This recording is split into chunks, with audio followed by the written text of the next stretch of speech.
nalilito ako balik sa itim ako. Siyempre maraming tao, kaya hindi mo na siya bumababa. So, sige muna natin. Ayan. Hindi pa lang kung saan dito sa sasakyan at dadami kasi naman at of course, nandito na siya.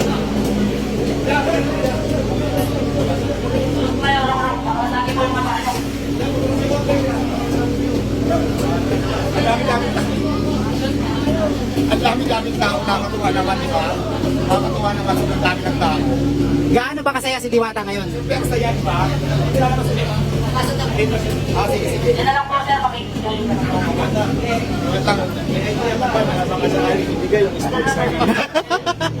Ambisyon sa ako doon.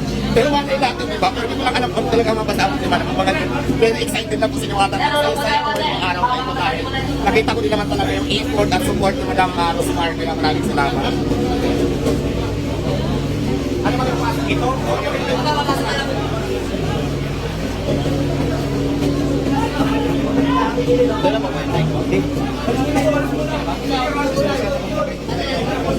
Dapat maglagay tayo ng mic. Ikaw ko muna lang, i-paper na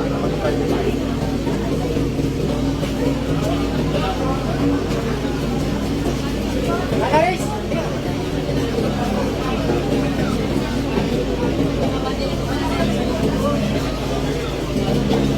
kasama si Madam dito, nalilito ako.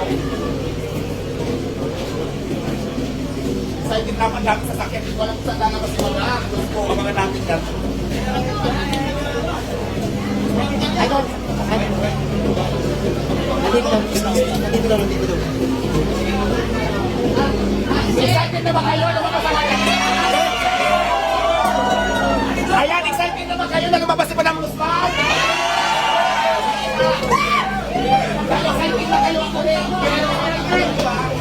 Wala yata ang mga tao na rin dito. At yung nakakal dito, siyempre, pero wait lang, bago natin palabasin, siguro natin yung siguro na siyempre ng Madam Rosemar, di ba? Baka mamaya kasi, namukin natin, siyempre marahin niya na mag-isip naman yung lahat. Kaya, inaayos na muna natin, okay? Kasi ako lang kahapon lang excited yung labas ni Madam. So, nagpapasalamat lang din ako sa tao na nandito ngayon na talaga naman gusto. Ang dami-daming tao. Ibig sabihin, nagsama-sama yung mga supporters namin. For sure, nandito din lang yung mga basher, nakikipid yun.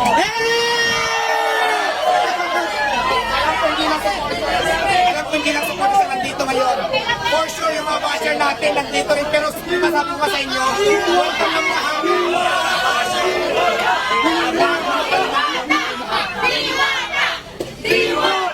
Maraming salamat. Baka nakakita kay Madam, baka nakakita si Madam. Diwata! Idol! Bakit talaga ba siguro yun? Yung tao pala.